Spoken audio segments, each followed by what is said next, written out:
Awele had always been the quiet type, graceful, kind, and careful with her words. Born into wealth as the only daughter of a powerful business family in Enugu, she was used to a life of elegance and caution. So when her friends found out she was dating Ikenna, a sweet-talking man from humble beginnings, they were shocked. He wasn't like the usual polished men she met at board meetings or charity galas. He was smooth, funny, and had just enough charm to make people forget to ask deeper questions. But Awele knew. She saw through it from the start. While everyone thought she was falling head over heels, she was watching quietly, patiently. She noticed how he never asked about her dreams, only her lifestyle. How his compliments were always about her car, her home, her designer bags, never her heart. And slowly it became clear. Ikenna wasn't in love with her. He was in love with her account balance. Still, Awele smiled and played the part, the perfect bride-to-be. She let him believe he had won her over. She laughed at his jokes, let him take the lead, even let him think he was protecting her by offering advice about her finances. But what Ikenna didn't know was that the bride he thought he was trapping was building a trap of her own. Because Awele wasn't just wealthy. She was wise. And she had no intention of being anyone's fool. As the wedding date drew closer, Ikenna started changing. At first it was little things, suggestions here and there. "Babe, we should open a joint account," he said one evening, wrapping his arm around her like it was nothing. "You know, so we can start our marriage united." He said it with a smile, but Awele felt the chill behind those words. Then came the sudden phone calls. Once he'd quickly end when she walked into the room. "Just work stuff," he'd mumble, locking his phone the moment she got near it. He became more impatient, always rushing her. "Why wait till next year?" he asked, pressing her to move the wedding up. Love doesn't need a perfect date, just the right people. But Awele wasn't rushing. She was watching. Every red flag he raised, she noted quietly. The way he never talked about building a life, only spending one. How he avoided talking about a prenup. Always brushing it off like it was unromantic. And how he kept asking about her properties, her shares, her inheritance, with the same excitement most men reserved for love letters. To Ikenna it looked like she was giving in. She smiled sweetly, nodded when needed, and agreed to almost everything on the surface. But behind her calm eyes a storm was building. Awele wasn't just a rich girl in love. She was a woman raised in boardrooms, trained by a mother who survived both business battles and heartbreak. She knew predators didn't always come with fangs. Sometimes they wore designer suits and called you my love. So while Ikenna thought he was winning, Awele was quietly laying the foundation of her escape. She met secretly with lawyers. She adjusted documents. She spoke less but listened more. Every yes she gave him was layered with quiet strategy. She wasn't just preparing for a wedding. She was preparing for war. And when the time came, Ikenna would learn. Not all brides walk down the aisle for love. Some walk down it with their eyes wide open. The wedding was nothing short of a dream. Held in a luxury venue in Lekki, everything sparkled, the chandeliers, the diamonds, even the guests. Awele walked down the aisle in a gown that shimmered like starlight. Cameras flashed. People whispered, "She looks like royalty." Everyone saw a fairy tale playing out in front of them. Everyone, except Awele. As the music played and the crowd clapped, she kept her smile calm and perfect. But inside, she wasn't walking into love. She was walking into the final act of a plan. Across from her stood Ikenna, dressed in a crisp tuxedo, looking proud, and maybe a little too pleased with himself. He held her hand like he owned it. He smiled like he'd just secured his future. But he didn't know. He didn't know this whole show wasn't for love. It was for closure. As the ceremony ended and the reception began, Ikenna played the role of doting husband. He gave speeches, popped champagne, danced like a man without a care in the world. "To forever," he toasted, raising his glass high. The crowd cheered. Awele just watched him, the way he moved, the way he acted like he'd won. She smiled softly, the kind of smile people mistook for joy. But deep down she knew something no one else did. Forever would last exactly one night.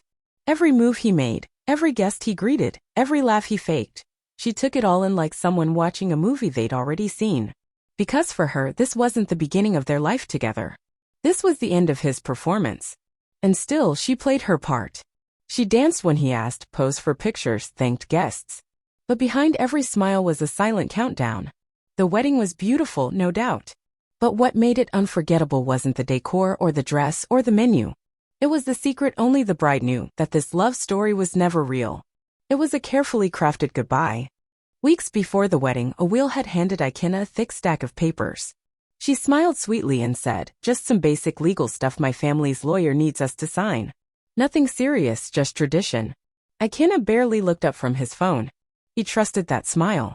Or rather, he trusted what he thought was going to be his new life. Rich, comfortable, and set for good. He didn't ask questions. He didn't even read the documents properly.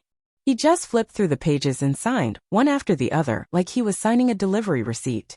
What he didn't realize was that he wasn't signing into wealth, he was signing away every possible claim to it. The prenuptial agreement was written in formal, airtight Yoruba, the kind only seasoned lawyers and trained professionals could understand fully. It looked traditional, even harmless. But between the lines, it was a fortress. It clearly stated he would have no access to Awele's businesses, accounts, properties, or future earnings, not even in the case of divorce or death. It was written so tightly that even if he tried to fight it in court, he'd lose before the case even started. And the best part? It was legal. It was signed. And it was witnessed. Ikenna thought he was the one being clever. He thought he was marrying his way into a fortune.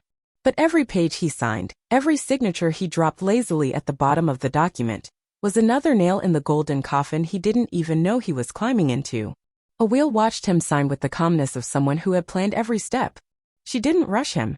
She didn't pressure. She let him walk straight into the trap, all by himself. Because love is blind, yes. But greed? Greed is worse. Greed makes people foolish. And Ikenna was too blinded by dreams of luxury to notice that the very pen he held was writing the end of his fairy tale. By the time he would understand what he'd really signed, it would be too late. And that's exactly how Awele planned it. After the last toast was made and the last guest left the reception, Ikenna walked into their honeymoon suite feeling like a king. Everything had gone exactly the way he wanted. The wedding was perfect, the crowd was impressed, and the bride, well, she looked like a dream. He imagined a future filled with soft life and luxury. First-class flights. Mansions. A wife who wouldn't question his spending because, in his mind, everything she owned would soon be his too. He pushed open the hotel room door, expecting rose petals, champagne, maybe Awele waiting on the bed with that soft smile she always wore. But the room was cold. Too quiet. He stepped in slowly. There was no sound of water running. No open suitcase. No sign of her at all. His smile dropped. He checked the bathroom. Empty. The closet. Empty. Her phone wasn't there. Her clothes weren't there. Even the wedding dress had disappeared like it had never existed. Confused, he walked back to the bed. And that's when he saw it. One single white envelope. His name was written on the front. He opened it, hands starting to shake now. Inside was a handwritten note, short and sharp like a slap. "You didn't marry me. You married my wealth. Now you have neither." He stood frozen, eyes stuck on the words. He sat on the edge of the bed, reading it again and again like the meaning might change. But it didn't. It stayed as brutal and final as the silence in that room. No calls were coming. No rescue. No explanation. Just reality, and it hit like a storm. The champagne they popped hours ago now felt bitter in his mouth. The laughter from earlier faded into an echo of regret. For the first time, Ikenna realized he hadn't won anything. He had been outplayed, outsmarted, and left behind. He came into the marriage thinking he was marrying into riches. But now, sitting alone in that expensive suite with no bride, no luggage, and not a single naira to his name, Ikenna finally understood. The next morning, Ikenna didn't waste time. Still dressed in his crumpled tuxedo shirt, he rushed out of the hotel and headed straight to the bank. In his mind, there had to be a mistake. Maybe Awele was playing some twisted joke. Maybe she was angry. But surely he still had access to something. A joint account. A shared card. Anything. He stormed into the bank, ignoring the stares from staff and customers. "I need to check the account I share with my wife," he said, trying to sound calm though his voice was shaking. He gave them her full name. His last name now, he added with a smug look. For a moment he still believed the wealth was tied to him. The bank officer looked through the system and frowned. "I'm sorry, sir," she said. "There's no joint account here. And your name isn't listed on any of her financial records." Ikenna blinked. "Check again. There must be some mistake." But there wasn't. Not only was he not on any account, he had never been. Awele had made sure of that from day one. Every trip, every restaurant, every suit he wore during the wedding weekend, all of it had been prepaid under her name, and now completely cancelled or closed. When he tried to swipe the sleek new card Awele once gave him, it declined. Twice. The account was frozen. Not his, not accessible, and not recoverable. He walked out of the bank feeling like the ground had disappeared beneath him. The hot Lego sun beat down, but he felt cold. The reality began to hit. He had nothing. Not the mansion he dreamed of. Not the car. Not even the honeymoon trip. All gone. Even his luxury watch, the one he loved to flash at every chance, wasn't really his. Awele had bought it. And now it felt like dead weight on his wrist. His phone started buzzing. Not with help, but with people forwarding Awele's post. The real. The one where she walked away from the wedding, took off her ring and said, "I wasn't the one fooled. You were." Ikenna had tried to marry into money. Just hours after disappearing from her wedding night, Awele posted a reel on Instagram. No music, no filters, no flashy edits, just raw confidence. The video began with her walking out of the Lekki wedding venue in her stunning white gown. She looked straight into the camera, calm and unbothered, then slowly pulled off her diamond ring. "I wasn't the one fooled," she said, voice steady. "You were." She didn't need to say his name.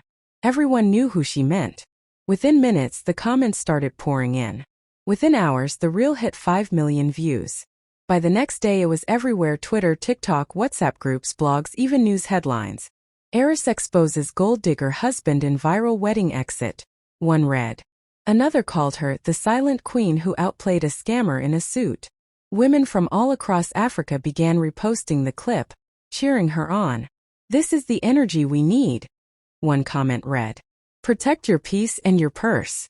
Another wrote, "She didn't walk away bitter. She walked away better." Awele, who had always lived quietly in the shadow of her father's empire, suddenly became a household name, not because of her wealth but because of her wisdom. She wasn't crying in the dark or hiding from shame. She had flipped the script publicly, powerfully. She didn't drag Ikenna. She didn't scream. She just told the truth and let the world see what grace and strategy looked like in real time. Influencers started stitching the video with messages about self-worth and financial boundaries. Lawyers praised the prenup. Even older aunties and onkra commented, "This one has sense." In a world where women are often told to forgive, to stay, to manage, Awele did the unthinkable. She walked away from a fairy tale that was actually a trap, and turned it into a movement. Her message wasn't just for Ikenna. It was for every woman who's ever been told to lower her standards, ignore the signs, or stay silent. While Awele's reel was blowing up online, Ikenna was hiding, not from paparazzi or reporters but from shame. But the internet doesn't wait. And it definitely doesn't forget. By the second day, his face, once smug and polished in wedding photos, had turned into a meme. Screenshots of him smiling at the wedding were paired with captions like, "When you marry the money but forgot to read the terms and conditions." Another one read, "From husband to hashtag in 24 hours. He opened his phone hoping to find sympathy, maybe someone defending him. Instead, his DMs were flooded with laughing emojis, screen recordings of Awele's reel, and the brutal new slogan flying across social media. "Play stupid games, win viral fame." Even WhatsApp groups weren't safe. Aunties were forwarding the story like daily devotionals. TikTokers acted out the entire wedding story with wigs and fake suits. Someone even did a remix of Awele's line, "I wasn't the one fooled. You were," and turned it into a catchy Afrobeats chorus. On Twitter, he was trending.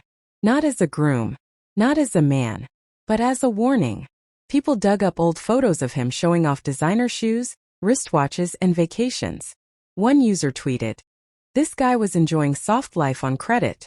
Another replied, "More like emotional fraud on two legs." Even across borders in Nairobi, Accra, Joburg, his story went viral. His name became a joke. A lesson. A hashtag parents used when warning their daughters about sweet-talking charmers. Hashtag Ikenna effect. Hashtag bride did not come. Hashtag marry wisely or perish. He tried to defend himself at first. A few posts claiming he was set up, that it was all fake. But no one cared. No one believed him. His voice was drowned out by laughter, applause, and empowerment. The louder he tried to talk, the more the internet turned him into punchlines. For Ikenna, this wasn't just a breakup. It was a full-blown public execution, done not with anger but with elegance. He didn't just lose a wife. After the dust settled, Awele didn't just disappear into luxury or hide behind her wealth. She did something bigger. She turned her pain into purpose and launched a movement. She named it Marry Smart. It wasn't just a catchy phrase, it was a full-blown NGO with one clear mission: to teach young African women how to protect themselves emotionally, legally, and financially. At her first event in Lagos, hundreds of women showed up, some in heels, some in headscarves, all ready to learn. Awele stood on stage in a simple suit, no flashy jewelry, just confidence and clarity.